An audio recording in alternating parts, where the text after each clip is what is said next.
know where the oldest city is in the whole state of Texas? It's probably not where you'd assume. Not by the ocean. Not by the Rio Grande. Nope. Not even by Houston. It's Nacogdoches, Texas, in northeast Texas. Let's go down that road. Hello, faithful people. I'm Orlene. I'm Gary. And we are going to head into town. We're about 3 miles out, and we're going to go, we're leaving the RV behind here at the RV park, and we're going to go into Nacogdoches. It is the oldest city in the whole state of Texas, and a lot of history here. The city was actually founded in 1837, but there were settlers here in the early 1700s. And then there were 9 flags that have flown over Nacogdoches, and 6 of them were for Texas. So, rich in history. Let's go explore. The visitor center. Statues.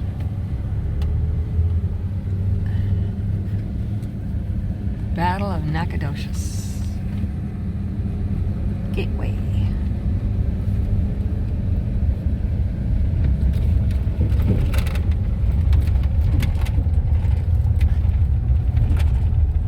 This is Oak Grove Cemetery in Nacogdoches.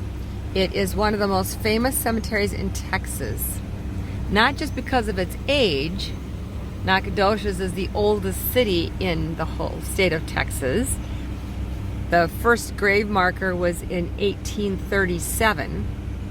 But the main reason that it's a famous place is because it's the resting place of a number of legendary Texans, including 4 who signed the Texas Declaration of Independence. Oldest dated grave, 1837. Buried here, Thomas J. Rusk, Charles Stanfield Taylor, John Roberts, William S. Clark, Kelsey Harris Douglas, Captain Hayden Arnold, Hayden Edwards, Franklin Jefferson Starr, Adolphus Sterne, John Forbes, Frost Thorne, Dr. Robert A. Is that Iron? Thomas Young Buford, David Rusk, and Elias Hamilton. We're going to just take a drive through.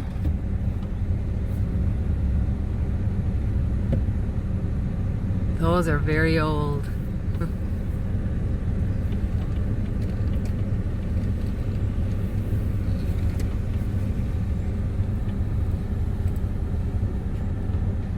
Must be a family at this one.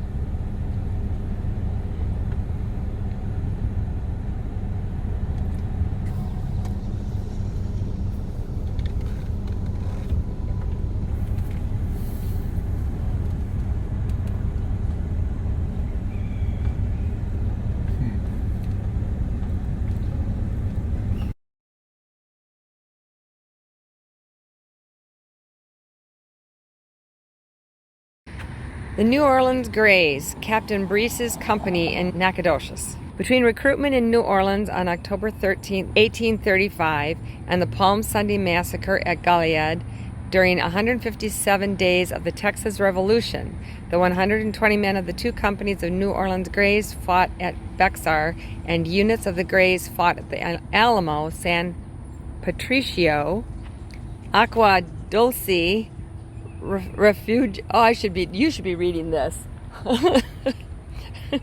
Refugio, Calito, and Goliad.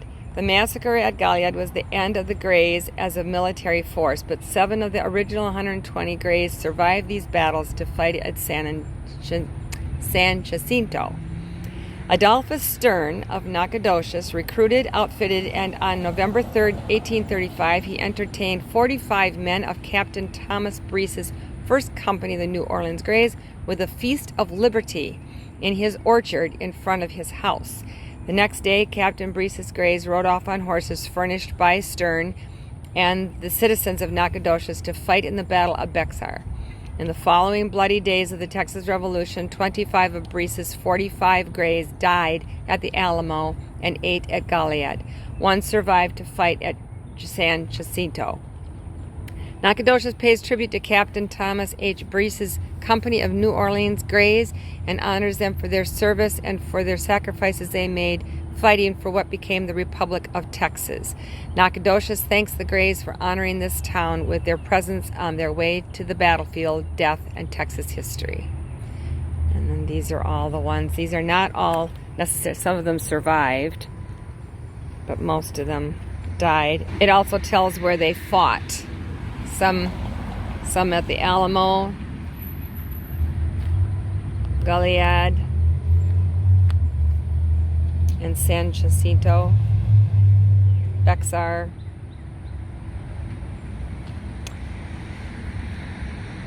This is the home of Adolphus Sterne that I just read about. And we saw his marker at the cemetery as well. He was a prominent merchant in Nacogdoches. And he was also a big part of the Texas Revolution. Unfortunately, the museum is closed, but it is free if you do want to come on a Wednesday through, I think it was Friday or Saturday, but it's closed on Mondays and Tuesdays. Home of Adolphus Sterne, a pioneer citizen of Nacogdoches, born in Cologne, Germany, April 5th, 1801. Ah, April 5th, today's his birthday. Would have been his birthday. Wow. Okay.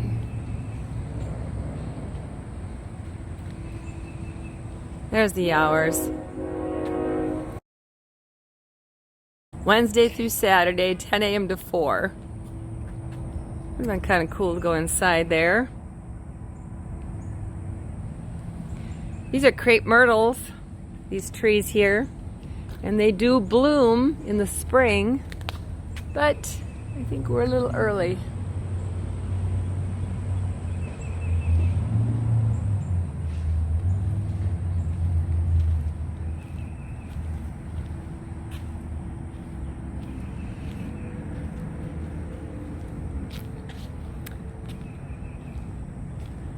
Would have been cool to learn about the history of this place.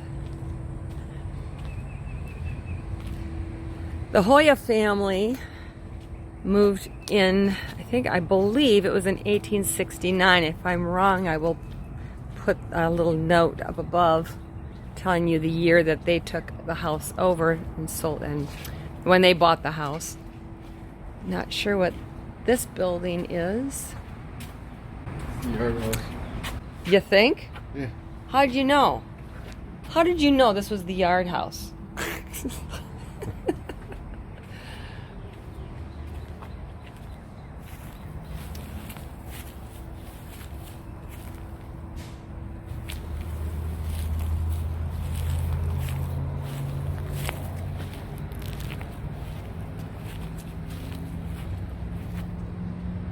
That's a pecan tree.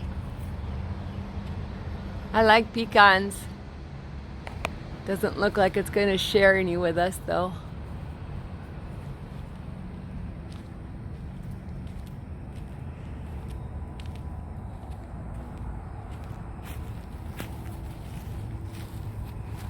This is where the original well was. And the original kitchen.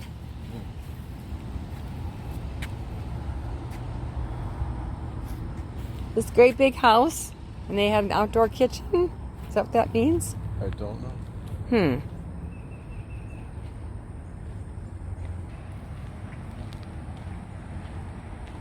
Oh, a catalpa tree. We used to have one of those. They get these giant leaves on them, and then they get these giant long pods that come down, and beautiful white blossoms. Little free library.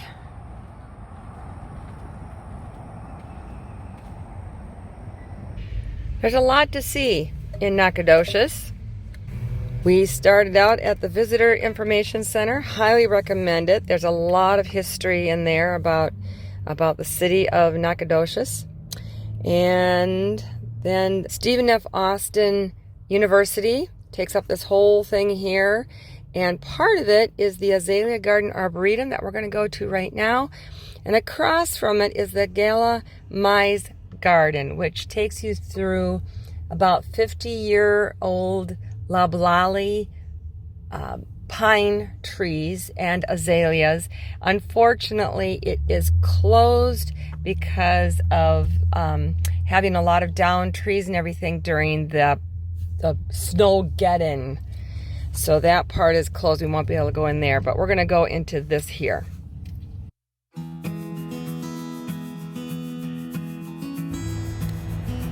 Okay, which way do we go? That way? And then if we go that way, do we go to the right or the left? We're in here.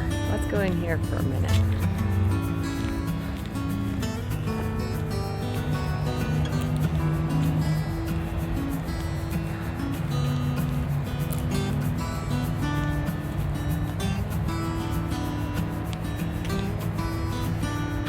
Kiss of the sun for part and the song of the birds for mirth. One is nearer God's heart in a garden than anywhere else on earth. There's some azaleas that made it. Obviously this tree didn't. The hard snow and cold was very hard on the trees. Looks like they're cutting back some over there, getting ready for new plants to come through. Looks like some kind of a hosta.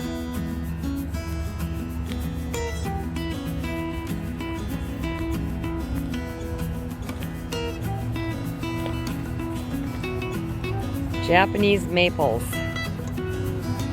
There are over 200 Japanese maples in this garden alone.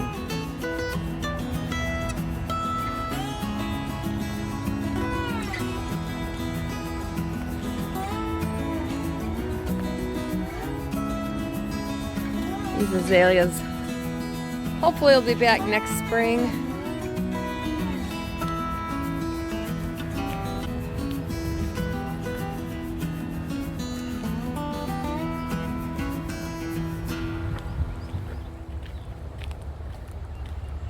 What a peaceful place in the middle of a city.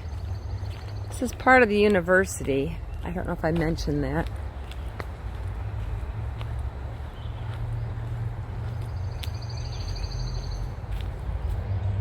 Okay, that is very interesting. Part fox, part bird, part, I'm not sure.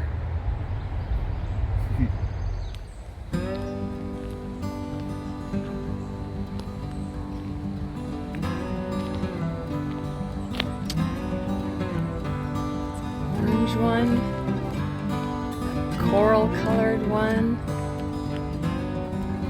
yellow, so pretty. That's getting blooms on it, just a few.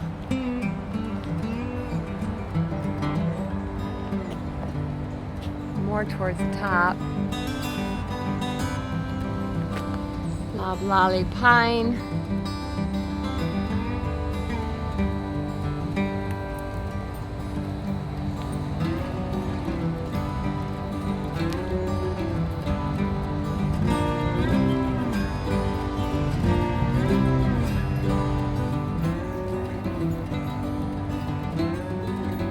Interesting that some varieties weren't hit as hard, or it just must be where they were located in the garden. Aren't those beautiful? Look at that. You smell them?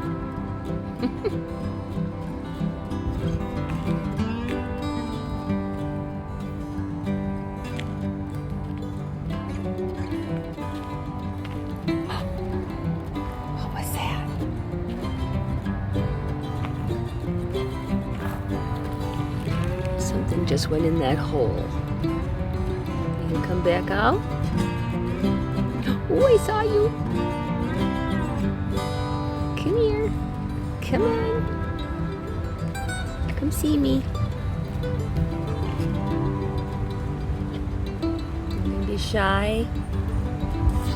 Okay. We just saw this tower. Wondering if we're going to be able to go up in it.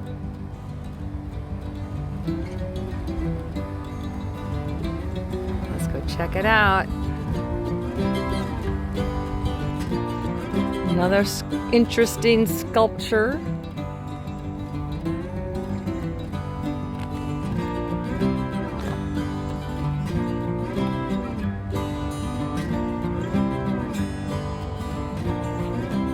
I guess that's true art, is when you're supposed to figure it out, right? What do you think it is?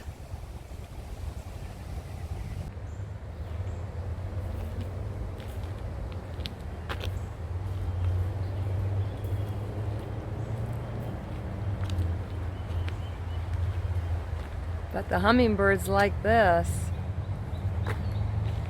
Oh, wow. It's just full of blooms. Well, looks like we're not going to be able to go up in that. Phooey. That would have been cool. But barbed wire and chain link fences doesn't look like it's very open. Oh well. That is a very big bird. On top of an old oil well. This is cool.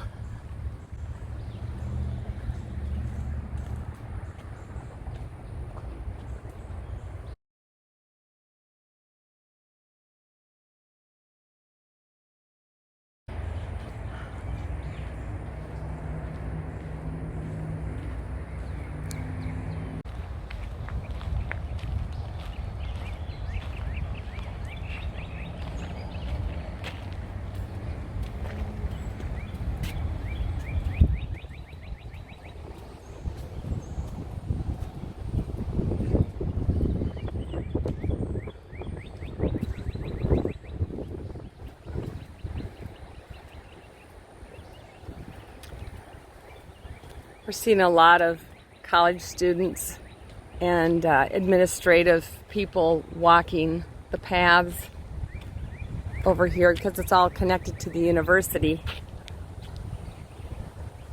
Nice therapeutic place to walk every day for work, huh? Tropical. Wonder if they made it from the storm. Those big poppies did.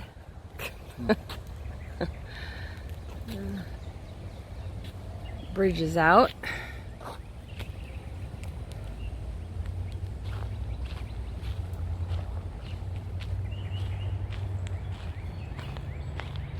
I hope you can hear the birds that are singing all around us.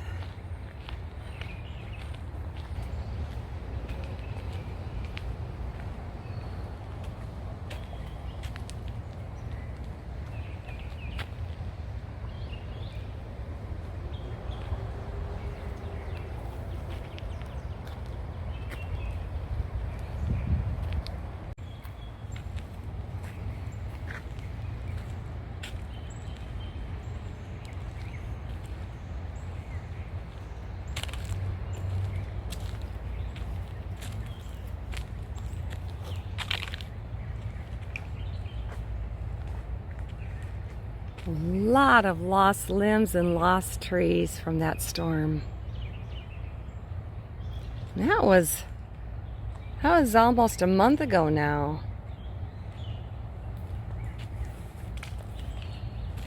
This is a magnolia tree. Oh my goodness, that must be magnificent when it's blooming.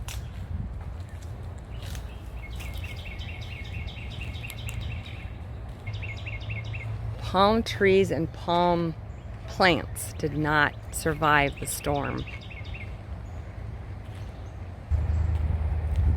This art, I at least know what this is.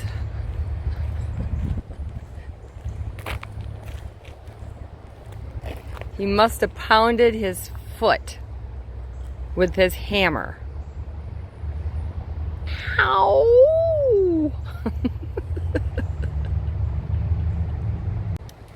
We found out from someone we talked to here in the park that the park just reopened and they're still cleaning it up.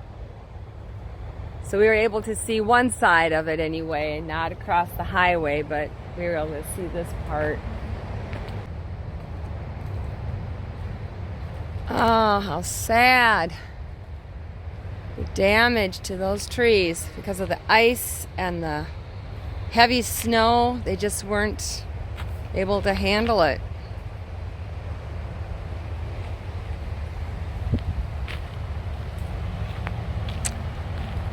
Something tells me we're probably not supposed to be going through here. Gary's leading the way and I'm following.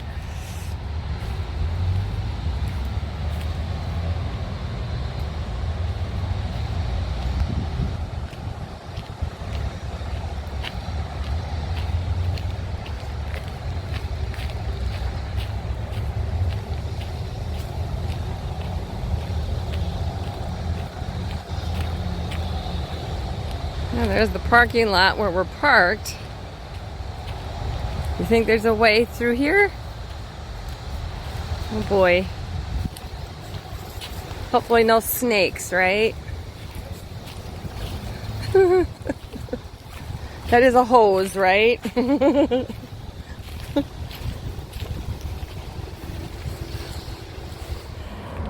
This is where we stayed last night. It was on Highway 21, and we got this little spot here next to this building. The rest of the RVs are on the other side of the building, and I think those are more for seasonals.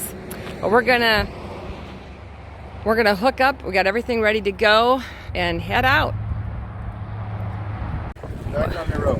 While Gary was hooking up, I made a quick snacky kind of lunch with some apple and cheese and nuts and some meat sticks and some veggie crisps. And we'll snack on that while we go down the road. All right. Away we go. If you like this video, please give it a big thumbs up. Hit that subscribe button down below. Check out our Facebook page for some extra things that I did not put in the video on Nacogdoches. And until next time, God bless.